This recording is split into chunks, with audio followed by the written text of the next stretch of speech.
Hello everyone. I hope आप लोगों की स्टडी 2025 की सीजीएल की अच्छी चल रही होगी और मैं भी बस प्रिपरेशन में ही लगी हुई हूँ।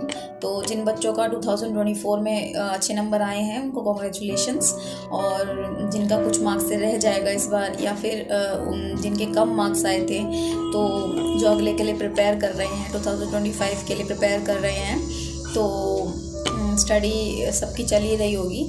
तो मैंने एक चीज़ ये देखी थी कि जब बिगिनर्स होते हैं तो जब वो मीनिंग्स याद करना शुरू करते हैं, वो कैप करते हैं, फ्रेजेस करते हैं, इडियम्स करते हैं, साइनो एंटो करते हैं, तो उनको जो वो कैप्स हैं वो याद करने में बहुत प्रॉब्लम होती है। मेरे को भी बहुत स्टार्टिंग में हुई थी, तो मैंने तो सभी को मतलब कुछ ना कुछ रिलेट करके वर्ड्स को याद कर रखा है। तो वैसे मेरे लिए तो बहुत इजी था, और तो मैंने सोचा कि क्यों ना सबके साथ ही शेयर किया जाए, क्योंकि मोस्टली तो नॉर्मल सीधा सीधा भी कर लेते हैं, बट किसी किसी को याद नहीं हो पाते वो, क्योंकि बहुत सारे भी होते हैं और किसी किसी का इतनी लर्निंग पावर इतनी नहीं होती।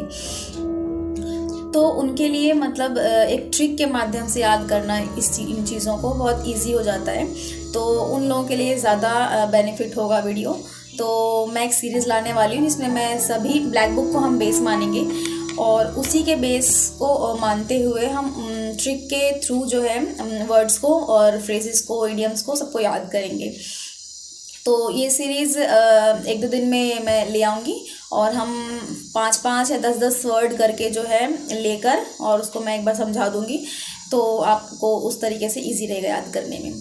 और इसमें लेकिन एक चीज़ ये है कि एक दिन आपने पढ़ लिया, ट्रिक देख ली, तो उस समय तो आपको याद रहेगा, लेकिन अगर आप उसको दोबारा से रिवीजन नहीं करेंगे एक दो दिन पे, तो वो फिर कोई फ़ायदा नहीं है देखने का। और क्योंकि उस टाइम तो आप ट्रिक याद रहेगी आपको, तो आप उस समय फटाफट से रिकॉल कर लेंगे।